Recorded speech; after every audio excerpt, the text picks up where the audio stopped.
1857 سے 1947 قیام پاکستان کے چند مناظر، قائد اعظم، علماء اور جاری ششم۔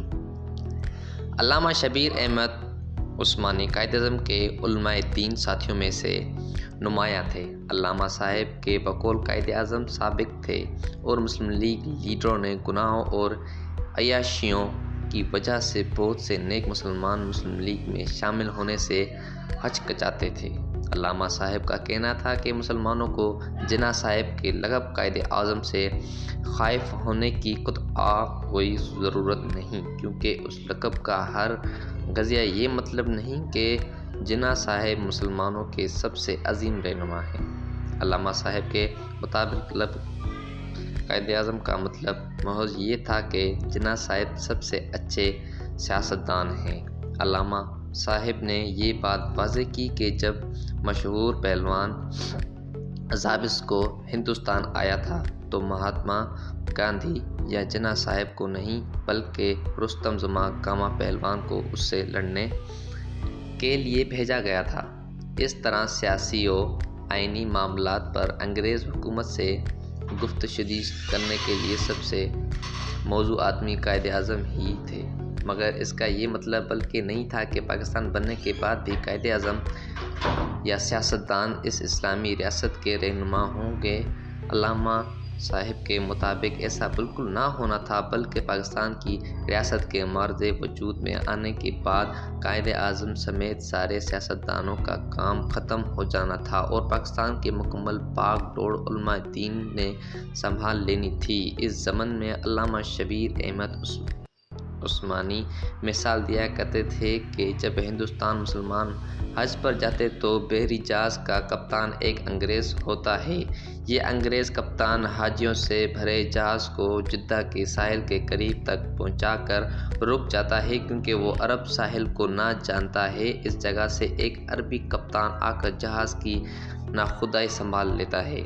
اسی طرح علامہ صاحب فرماتے ہندوستانی مسلمان کو سیاسی جہاز قائد اعظم کی کپتانی میں ہے، مگر پاکستان کی تخلیق کے ساتھ ہی یہ کپتانی قائد اعظم اور دوسرے سیاسی رہنماؤں کے ہاتھ سے نکل کر علماء دین کے ہاتھوں میں آ جائے گی، جو شریعت کے معاملات بہترین سمجھتے ہیں۔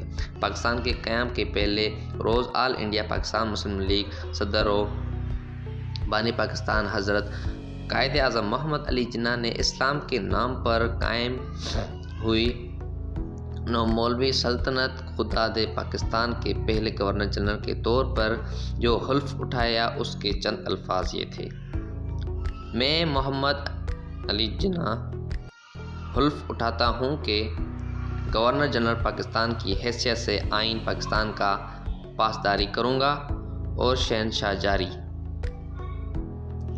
ششم کا وفادار رہوں گا۔ بلکہ قائد اعظم ہی نہیں بلکہ اگلی دہائی میں بھی پاکستان کے تمام سربراہان مملکت، بادشاہ یا ملکہ انگلستان کی وفاداری کی قسم کھانے کے بعد ہی پاکستان پر حکومت کرنے کی اجازت پاتے رہے۔ یوم آزادی۔ مطلع پاکستان کی کتابوں کے مطابق پاکستان 14 اگست 1947 بروز جمعرات کے مطابق 27 رمضان المبارک 1367 کو مورد وجود میں آیا۔ پچھلی کئی دہائیوں سے ہم 14 اگست کو ہی سرکاری طور جشن آزادی مناتے ہیں، مگر قائد اعظم نے یہ شہنشاہ برطانیہ کی وفاداری والا گورنر جنرل پاکستان کا حلف 14 اگست 1947 کو نہیں اٹھایا تھا۔ انہوں نے یہ حلف 15 اگست 1947 کو اٹھایا تھا۔ انہوں نے گورنر جنرل کی حیثیت سے اپنی پہلی تقریر میں بھی فرمایا کہ 15 اگست ایک آزاد اور خود مختار پاکستان کی پیدائش کا دن ہے۔ آئینی اور قانونی طور پر پاکستان کا قیام جس قانون کے تحت عمل میں آیا وہ آزادی ہندوستان کا قانون 1947 یعنی 1947 انڈین انڈیپنڈنس ایکٹ 1947 ہے، جس میں آج بھی درج ہے کہ 15 اگست 1947 پاکستان کی پیدائش کا دن تھا، چونکہ پاکستان کو اپنے قیام کے ساتھ ہی بے شمار مشکلات کا سامنا کرنا پڑا، لہذا تقریباً ایک سال تک پاکستان اپنی ڈاک ٹکٹ جاری نہ کر سکا۔ یہ آخرکار جولائی 1948 میں جا کر ممکن ہو سکا، جب پاکستان نے اپنی پہلی ڈاک ٹکٹ جاری کی۔ اس ڈاک ٹکٹ پر بھی ظہور پاکستان کی تاریخ 15 اگست 1947 ہی درج تھی۔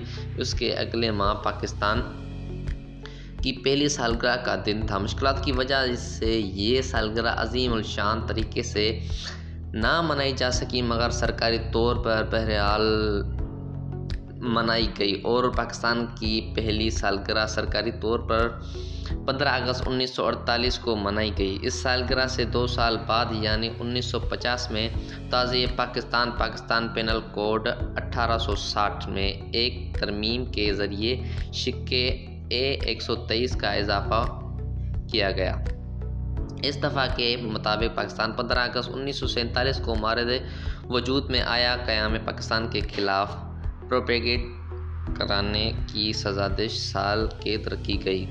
قانون کی اس کتاب میں، جس کی دفعہ 302 کے تحت مجرموں کو پھانسی پر لٹکایا جاتا ہے، آج بھی قیام پاکستان کی تاریخ 15 اگست 1947 ہی درج ہے۔ پھر ہم یوم آزادی کا جشن 14 اگست کو کیوں مناتے ہیں؟ ایسا ہی ایک سوال یوم پاکستان کی تاریخ کا بھی ہے۔ 23 مارچ کو پاکستان ڈے منایا جاتا ہے۔